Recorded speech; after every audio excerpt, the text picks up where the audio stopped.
Class 10 के student को घबराहट ये हो रही कि सेक्शन वाइज प्रिपरेशन किस तरीके से करें, तो आज की इस वीडियो में मैं यही बात करने वाला हूं कि आपको सेक्शन वाइज प्रिपरेशन किस तरीके से करनी चाहिए। लेकिन उससे पहले बता देना चाहता हूं कि ठीक आपके संडे के दिन 6:30 बजे आपके लिए इंपॉर्टेंट सेशन अरेंज किया गया है आपके साइंस टू का, तो फटाफट सेशन में जाओ, उसे अटेंड करो और क्या करना है उसके लिए आपको सबसे पहले वीडियो उस सेशन को लाइक करना पड़ेगा और नोटिफिकेशन बेल ऑन करके रखना पड़ेगा और लाइक सेशन के लिंक मैंने डिस्क्रिप्शन में दिया। और नेक्स्ट टू नेक्स्ट वीक आपके लिए क्या चल रहा है, पंच का बादशाह 5.0, ठीक है, तो फटाफट से ज्वाइन जरूर करें। अब यहाँ पे चलो एक एक करके यहाँ पे आप लोग बात कर लेते हैं। सबसे पहली चीज अगर मैं बात करूँ इंग्लिश की, तो इंग्लिश की प्रिपरेशन आपकी क्या होनी चाहिए, कैसे होनी चाहिए बता दो। देखो सेक्शन 1 की अगर मैं बात करूँ लैंग्वेज स्टडी की, तो यहाँ पे मैं कंप्लीट ग्रामर की बता देता हूँ। कंप्लीट ग्रामर की प्रिपरेशन आपको कैसे करनी चाहिए। सबसे पहली चीज आपको देखो इंग्लिश करे रोजाना 1 से 1.5 घंटा आपको देना चाहिए। कितना चाहिए देना चाहिए, 1 से 1.5 घंटा आपको क्या देना चाहिए। अब एक से 1.5 घंटे में आपको करना क्या है, आधे घंटे आपको ग्रामर सेक्शन के लिए देना चाहिए। अब ग्रामर सेक्शन के लिए टाइम कैसे निकालोगे वो बता दो, करना कैसे। सबसे पहली चीज आप कोई भी टॉपिक उठा ले, तो टॉपिक उठाने से पहले सबसे पहली चीज उसके कंसेप्ट पढ़ लो। क्या पढ़ लो, उसके कंसेप्ट पढ़ लो। अब कंसेप्ट आपको समझ में आ गए, कंसेप्ट समझ में आ गए तो उस टॉपिक से, जैसे फॉर एग्जांपल आपका ले लेते हैं हम लोग यहाँ पे कंप्लीट द वर्ड चेन। अब वर्ड चेन वाला टॉपिक है, अब आपको समझ में आ गया वर्ड चेन क्या है कि ऑसम है तो ई से स्टार्ट हुआ, तो ई से फिर लिखना हमें ईट लिखना है, फिर टॉक लिखना है, फिर उसके बाद हमें कीप लिखना है, ठीक है, फिर पुश लिखना है। सो अब आपको ये चीज समझ में आ गई कि जो भी वर्ड लिख रहे हो उस वर्ड का जो आखिरी लेटर होगा उससे हमारा नेक्स्ट वर्ड का स्टार्ट होना चाहिए। ये चीज आपको समझे। अब आपको ये देखना है कि एग्जाम में इस पर्टिकुलर पैटर्न से, इस पर्टिकुलर टॉपिक से किस तरह के क्वेश्चंस हमें क्या पूछे जाते हैं। तो टाइप ऑफ क्वेश्चंस आपको यहाँ पे क्या करना है, सॉल्व करना चालू करना, मतलब उसके बेसिस पे अलग अलग एग्जाम्पल सॉल्व करने। अब अलग अलग एग्जाम्पल्स आने के बाद अब आपको क्या करना है, PYQs आपको क्या करना है, सॉल्व क्या करना शुरू कर देना है। कब इसे स्टार्ट करोगे, 2019 से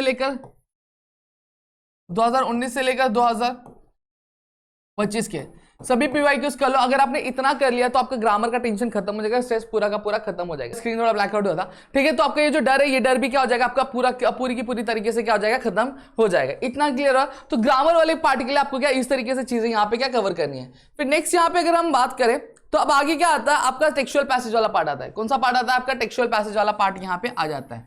जब मैं टेक्सचुअल पैसेज वाले की बात करता हूँ, देखो चाहे टेक्सचुअल पैसेज ले लो या फिर अनसीन पैसेज कर लो, टेक्सचुअल पैसेज भी आप कौन सा बहुत पढ़ के जाते हो, ठीक है, तो उसका स्ट्रेस नहीं लेना है। सबसे पहली चीज आपको यहाँ पे ये समझना पड़ेगा कि क्वेश्चन किस तरीके से आते हैं।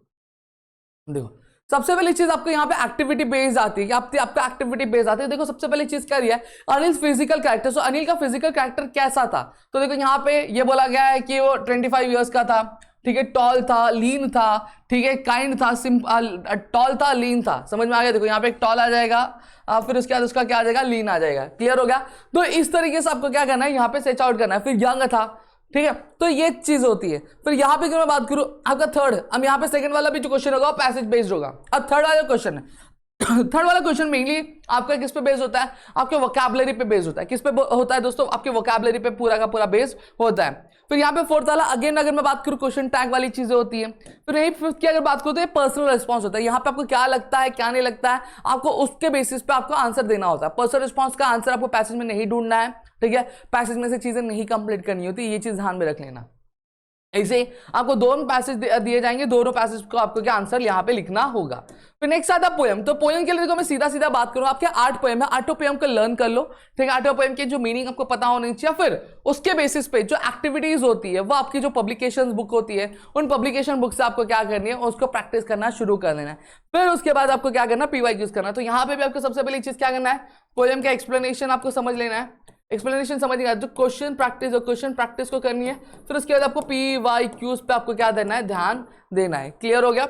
अब यहाँ पे अनसीन पैसेज आता है। अनसीन पैसेज की अगर मैं बात करूँ तो अनसीन पैसेज भी आपका सीन पैसेज की तरह ही आपको सॉल्व करना है, ठीक है, क्योंकि आपके लिए सीन और अनसीन दोनों एक जैसा ही होता है, कुछ अलग नहीं है बस। अब यहाँ पे क्या आ जाता है, आपकी समरी आ जाती है। क्या आ जाती है, समरी आती है, समरी राइटिंग। अब समरी राइटिंग को कैसे डील आउट करना है वो बता देता हूँ। सबसे पहले देखो आपका एक टाइटल आपको देना रहता है। देखो जनरली मैं क्या करता हूं, टाइटल दोगे, टाइटल देंगे। अब आपको जो पूरा का पूरा जो पैराग्राफ दिया है उसको 3 पार्ट में डिवाइड कर लो। कितने पार्ट में, 3 पार्ट में। पहला आता है इंट्रो, दूसरा आता है बॉडी और तीसरा क्या आता है, कंक्लूजन। पहला आता है इंट्रो, दूसरा आता है बॉडी और तीसरा क्या आता है, कंक्लूजन आता है। क्या आता है दोस्तों, कंक्लूजन आता है। अब यहाँ पे अगर मैं बात करूं इंट्रो, बॉडी, कंक्लूजन की, तो सबसे पहली चीज जब मैं कंक्लूजन, अब यहाँ पे अब आपने पूरा पैराग्राफ डिवाइड कर लिया, पैराग्राफ डिवाइड करनी है, अब आपको क्या करना है, छोटे छोटे जिस्ट में क्या चीजों को लिखनी है। एक लंबा चौड़ा सेंटेंस दिया, उसको मिनिमल करने की कोशिश करो। और ये प्रैक्टिस कैसे करोगे, अगेन आगे पब्लिकेशन में बुक्स दिए रहती है, समरी देखो, पूरा पैराग्राफ रीड करो, पैराग्राफ रीड करने के बाद अब आपको देखो कि समराइज किससे किया है, क्या टेक्निक यूज की है, उसको देखोगे और डेली प्रैक्टिस करोगे तो वहां पे आपका समरी हो जाएगा। अब राइटिंग स्किल की अगर मैं बात करूँ तो राइटिंग स्किल का सीधा सीधा फंडा है, कुछ करना नहीं है। देखो सबसे पहली चीज आपको क्या समझना है, सबके फॉर्मेट समझने हैं, फॉर्मेट समझना है, उसके रूल्स क्या ये आपको समझ लेना है। जब आप रूल समझ लोगे फिर उसके बाद अब यहाँ पे मेनली लगता क्या, मेनली लगता है आपका प्रैक्टिस। जितना ज्यादा प्रैक्टिस करोगे उतना ज्यादा अच्छा रहेगा, जितना कम प्रैक्टिस करोगे उतनी चीज आपकी खराब हो जाएगी। तो यहाँ पे आपके लिए प्रैक्टिस बहुत ज्यादा इंपॉर्टेंट बन जाएगी। जितना अच्छा प्रैक्टिस करोगे उतनी चीज आपकी क्या कंप्लीट हो जाएगी। और अगर इस तरीके से प्रिपरेशन करोगे तो जाके आपकी चीजें क्या कंप्लीट हो जाएगी। प्लस प्रैक्टिस के बाद आपको पीवाईक्यूज पे भी ध्यान देना है कि बेसिकली क्वेश्चन किस तरीके आते हैं, क्या आता है क्या नहीं आता है, इन सारी चीजों के बारे में आपको अच्छे से एक आइडिया आ जाएगा। क्लियर हो गया। तो यहाँ पे मैंने पूरी की पूरी चीजें बता दी, होप्स आपको यहाँ पे पूरी चीजें क्लियर हो। स्टिल अगर आपको कोई और कोई डाउट है प्लीज मुझे कमेंट सेक्शन में कमेंट करके बता दें। मिलते हैं हमारे अगली वीडियो में। जय हिंद दोस्तों।